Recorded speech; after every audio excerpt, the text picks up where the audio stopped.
You know, everybody from St. Peter has a tornado story, if they were out at the time. The tornado occurred on March 29th at about, depending on where you were in town, at about 5:29. For some people it was about 5:30, and for some people about 5:32. We had just come home from Mankato and had pulled into the garage of our rental house. We were renting at that time because I'd only been here, 3 or 4 months. And the sirens went off, and so I went to the basement. And so we're huddled in the basement with my 2 kids and my wife in a basement closet. It's a long time, 5, 7, 10 minutes goes by and the sirens are going. And we're watching it rain out that window, and we can see the neighbor's house, really their garage. And pretty soon it starts raining so hard that you couldn't see the 20 feet to the house next door. We kind of ducked our heads down, and the tornado came through. And when we looked up and we looked out that window, the rain had pretty much stopped, and there was no garage there. I mean, it was gone. Everything was gone. We are well known as the biggest single loss in LMCIT history. If I remember right, our loss was somewhere in excess of $23 million. And that was across 76 different parcels of property, with property in the open, and that's not counting cars and miscellaneous jungle gyms and all that kind of stuff. How do you clean up after that? It was interesting that tornado occurred on a Sunday. On the Monday night after the Sunday, it snowed.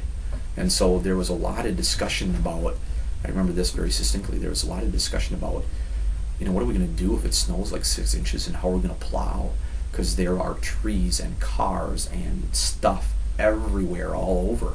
And how do you get a snow plow through? How do you get emergency equipment through? What do you do? Just as an aside,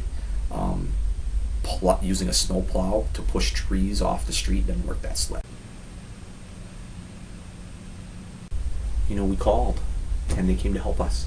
I wish I could tell you it was a lot more complicated than that. They sent an adjuster here, and that adjuster was here for a long period of time and was really one of us, and looked at it as it was his loss and helped us analyze what needed to be fixed and what were the costs of fixing that and what segment of our insurance would help take care of that. And that was so important at the time, because we're a smaller community and we have limited staff, and we're not only dealing with the insurance needs that the city has, but we're dealing with all the needs that the community has in really making that decision as to whether you're going to get up off the mat or not, And to have people and Doug and Pete come down and, frankly, in a lot of areas, take care of us is very, very important to us. There is a point where you make a decision whether you're going to come back and get back to zero. I think in St. Peter's case, the decision was made to be better than zero.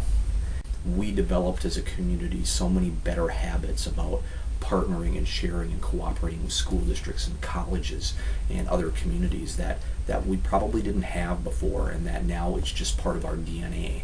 And so that wind pounded it into our DNA. And those are not insignificant things. They are probably, frankly, more significant than rebuilding a community center or fixing the roof on City Hall. Those are the kind of things, those habits, those things that are pushed into our DNA, are really things that stick with you much longer than the buildings will.